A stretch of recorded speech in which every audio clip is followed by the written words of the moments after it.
واحده على السوشيال ميديا بيتقال لها رطبي شفايفك. بصراحه عايزه اجرب الهاك ديت على شفايفي، وبالذات ان احنا كمان في الشتاء فهي ناشفه اكسترا، شوف هل هتعمل فرق ولا لا. هقول لكم على سر ما قلتوش قبل كده، انا من الناس اللي للاسف بتقشر شفايفها، ببقى متوتره زعلانه متضايقه مكتئبه، وده اغلب الوقت تلاقوني بقشر شفايفي لدرجه ان انا ساعات ممكن اعورها لا اراديا، والله مش بمزاجي، هي حركه نفسيه كده بلاقي نفسي بعملها، فبهتم بيها فتره وما اقشرهاش بتتظبط، بس اغلب الوقت هي بالمنظر ده. تعالوا بقى نجرب الهاك دي ونشوف هتعمل تاثير سريع ولا لا. هي اخدت كميه كويسه كده من الفازلين وحطتها على شفايفها كلها، بعد كده جابت واحده من دول اللي هم الدنتال فلوس، ابتدت تعمل بيها زي سكراب للشفايف كده.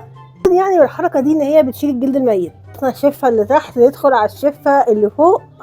منديل بقى وهمسح الكلام ده. بعد كده حطت حاجه كده شبه الليب بالم، فانا هحط الليب اويل دوت بتاع سوما، وبنتظم عليه. بصراحه بيفرق في شكل شفايفي جدا، بس انا منتظم عليه. وده كده شكل شفايفي بعد ما عملت الستبس كلها. انا حاسه بفرق بس مش الفرق الفظيع، خصوصا ان انا شفايفي كانت ناشفه قوي وفيها قشور كتير. فكره الدنتال فلوس دي حلوه، حسيت انها شالت كل القشور الزياده بطريقه جنتل ومن غير ما اعور شفايفي. مع الفازلين بقى مع الليب اويل او ليب ماسك، لو الحركه دي اتعملت مره في الاسبوع اعتقد ان هي هتبقى حلوه لو اتحطت في روتين الشفايف بتاعتنا. الاهم من كل ده لو حد بيعمل الحركه القذره اللي انا بعملها بتاعت تقشير الشفايف دي، حاولوا تبطلوا وساعدوني كمان ان انا ابطل، وقولوا لي اعمل ايه عشان ابطل اعملها. وبس كده، هستنى رايكم تحت في الكومنتس.